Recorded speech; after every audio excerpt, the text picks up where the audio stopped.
नमस्कार मित्रों, मैं फूल सिंह झजड़िया अपने YouTube चैनल कानूनी नज़रिया पर आपका हार्दिक स्वागत करता हूं। आज हम कानूनी विषय पर चर्चा के क्रम में राजनीतिक दलों के सदस्य एक दूसरे दल का परिवर्तन कर लेते हैं, पार्टी बदल लेते हैं, एक पार्टी छोड़ के दूसरी पार्टी में चले जाते हैं और इस प्रकार जो राजनीतिक अस्थिरता होती है, देश में एक आर्थिक अस्थिरता की स्थिति उत्पन्न होती है, मतदाताओं के साथ एक तरह से धोखा हो जाता है। तो इसकी रोकथाम के लिए जो कानून बनाया गया उस पर चर्चा करेंगे और वो कानून है दल बदल विरोधी कानून, एंटी डिफेक्शन लॉ।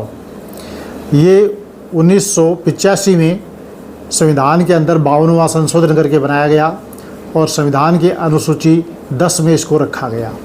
तो ये क्या कानून है, कब कोई सदस्य दल बदलने पर अयोग्य हो जाता है और कब अयोग्य नहीं होता है, क्या क्या शर्तें हैं, किस प्रकार की कानून में इसकी स्थिति है, उस पर हम चर्चा कर रहे हैं। तो देखिए, जो कानून है ये संसद के दोनों सदनों और विधानमंडल के दोनों सदनों, विधानसभा, विधान परिषद, लोकसभा, राज्यसभा, इनके जो सदस्य हैं और उनकी जो पॉलिटिकल पार्टीज़ हैं, जिन पॉलिटिकल पार्टीज़ के वो मेंबर हैं अथवा निर्दलीय हैं, तो उनकी अयोग्यता के बारे में किस प्रकार की स्थिति इस कानून में बताई गई है।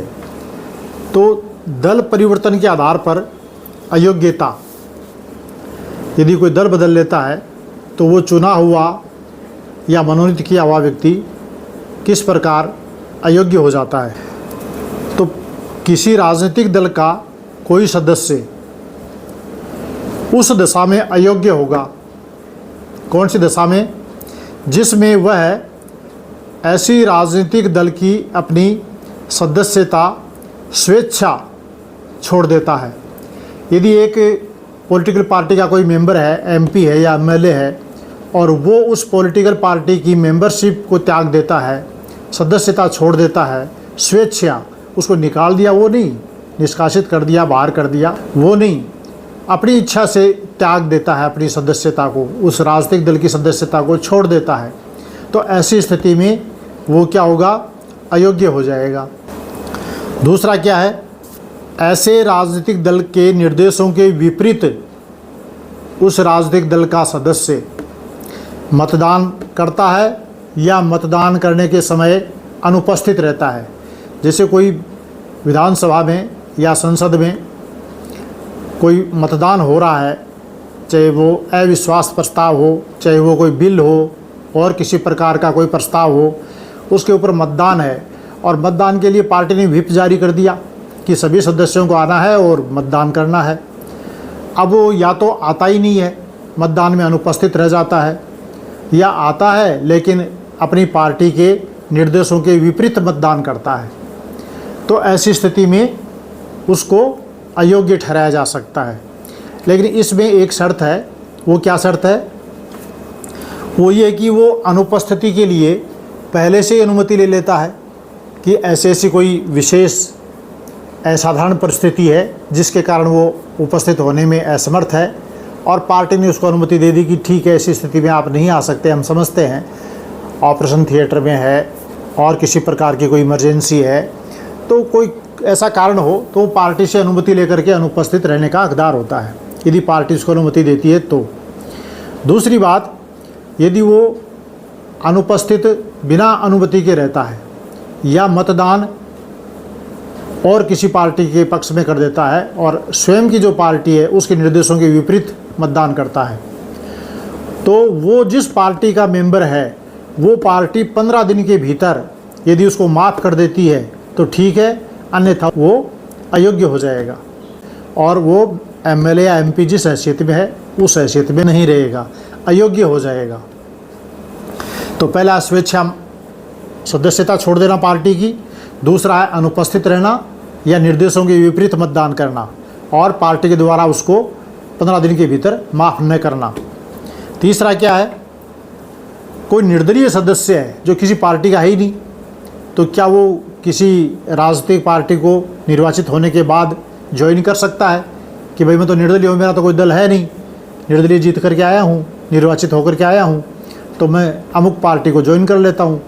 तो क्या ऐसा वो कर सकता है? बिल्कुल नहीं। निर्दलीय निर्वाचित सदस्य निर्वाचन के बाद किसी राजनीतिक दल में शामिल होता है तो वो अयोग्य हो जाएगा, उसको निर्दलीय रहना पड़ेगा। वो अपना मतदान किसी को भी कर सकता है, इसके लिए स्वतंत्र है, किसी भी पार्टी को मत दे सकता है, किसी का भी समर्थन कर सकता है, इसके लिए वो स्वतंत्र है। लेकिन वो कोई पॉलिटिकल पार्टी ज्वाइन नहीं कर सकता, ज्वाइन करेगा तो अयोग्य हो जाएगा। अब एक सदस्य और होते हैं मनोनीत सदस्य, उनकी क्या स्थिति है?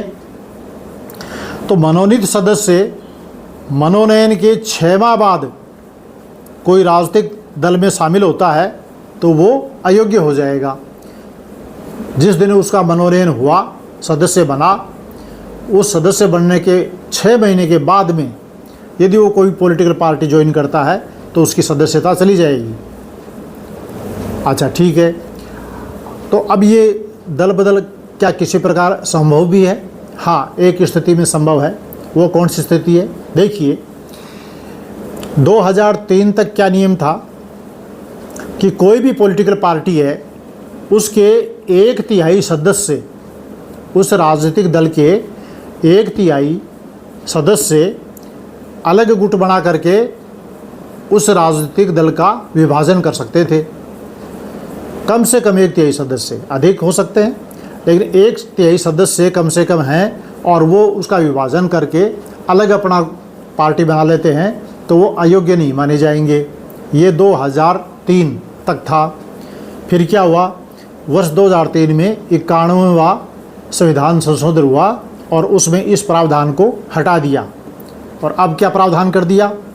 अब ये कर दिया इस एंटी डिफेक्शन लॉ में कि 2/3 सदस्य, अब 1/3 नहीं, 2/3 सदस्य किसी दूसरे राजनीतिक दल में विलय कर सकते हैं। कम से कम 2/3 सदस्य चाहिए, वो अपने दल को छोड़ करके किसी दूसरे राजनीतिक दल के अंदर विलय कर सकते हैं। और दूसरा दल उनको मान लो स्वीकार नहीं करे, तो स्वीकार नहीं करे तो एक अलग समूह के रूप में कार्य करने का विकल्प चुन सकते हैं। तो इसके लिए पार्टी छोड़ करके जाने के लिए कितने आदमी कम से कम होने चाहिए, कितने सदस्य होने चाहिए? 2/3 सदस्य। अब 1/3 वाला 2003 में हटा दिया तो 2/3 सदस्य चाहिए। अब ये जो दल बदला, मतदान किया, इसको ऐसी स्थिति में योग्य है कि अयोग्य है हो गया है, ये तय कौन करेगा? उसकी अयोग्यता पर फैसला कौन देगा? तो फैसला देने के लिए कि उस सदन का सभापति अध्यक्ष जो है वो उसकी अयोग्यता के प्रश्न का फैसला करेंगे और उस पर निर्णय देंगे और उनका निर्णय अंतिम होगा। ये इसमें कानूनी स्थिति है।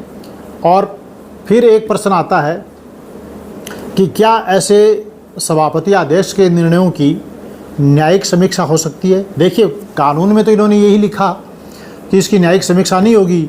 ये जो सभापति अध्यक्ष ने जो फैसला कर दिया उसकी योग्यता के बारे में, वो अंतिम है।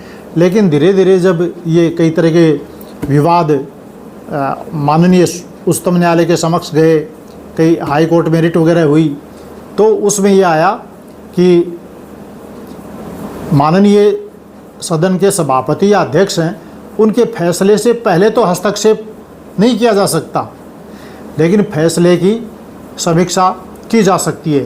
ये न्यायिक निर्णयों का मत है। मैंने आपको संक्षेप में एंटी डिफेक्शन लॉ के बारे में बताया। आशा करता हूँ आपको वीडियो अच्छा लगा होगा। यदि अच्छा लगा हो तो इसे लाइक कीजिए, सब्सक्राइब कीजिए और शेयर कीजिए। आपका बहुत बहुत धन्यवाद। नमस्कार।